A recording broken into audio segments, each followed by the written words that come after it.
மனித உடம்பில் உள்ள ஸ்கெல்டல் மசில்ஸ் அப்படின்னு சொல்லக்கூடிய இந்த எலும்பு தசைகளை வந்து நீங்கள் மைக்ரோஸ்கோப்பில் பார்த்தீங்கன்னா வரிப்பட்டை போல் வந்து உங்களுக்கு வந்து தோற்றமளிக்கும்.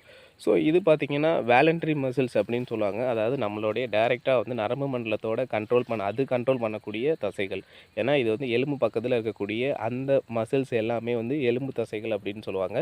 ஸோ 2வது பார்த்தீங்கன்னா உள்ளுறுப்பு தசைகள் விசிரல் மசில்ஸ் அப்படின்னு சொல்லுவாங்க. ஸோ இந்த விசிரல் மசில்ஸ் அப்படிங்கிறது வந்து நம்மளுடைய செரிமான மண்டலம், அதாவது நம்ம சாப்பிடக்கூடிய உணவுக்குள்ள உள்ளே இருக்கக்கூடிய தசைகள். ஸோ அதுபோல் பிறப்புறுப்பு பாதையில் இருக்கக்கூடிய தசைகள் எல்லாமே வந்து விசிரல் மசில்ஸ் அப்படின்னு சொல்லுவாங்க.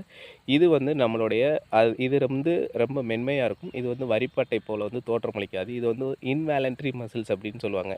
இது வந்து எதுக்கு யூஸ் ஆகுது அப்படின்னு பார்த்தீங்கன்னா, நம்ம சாப்பாடு வந்து மெதுவாக, அதாவது இந்த தசைகள் எல்லாமே மெதுவாக இருக்கும். ஸோ அதனால் சாப்பாடு மெதுவாக உள்ளே போகிறதுக்கும், 2வது பார்த்தீங்கன்னா பிறப்புறுப்பு பாதையில் கேமிட்டுகள், அதாவது அந்த இனப்பெருக்க செல்கள் வந்து உள்ளே போகிறதுக்குமே வந்து இந்த தசைகள் வந்து மென்மையான தசைகள் இன்வாலன்ட்ரி கண்ட்ரோலில் வந்து நரம்பு மண்டலத்தோட கண்ட்ரோல் இல்லாமல் வந்து செயல்படும். 3வது பார்த்தீங்கன்னா கார்டியாக் மசில்ஸ் அப்படின்னு சொல்லக்கூடிய இதய தசைகள். ஸோ இது வந்து இதயத்தில் இருக்கக்கூடிய தசைகள். இதுவுமே வந்து இன்வாலன்ட்ரி மசில்ஸ், அதாவது நரம்பு கட்டுப்பாடு கீழே வந்து இருக்காது. ஸோ இது வந்து வரிப்பட்டை போல் தோற்றமளிக்கும் அப்படின்னு சொல்லப்படுது.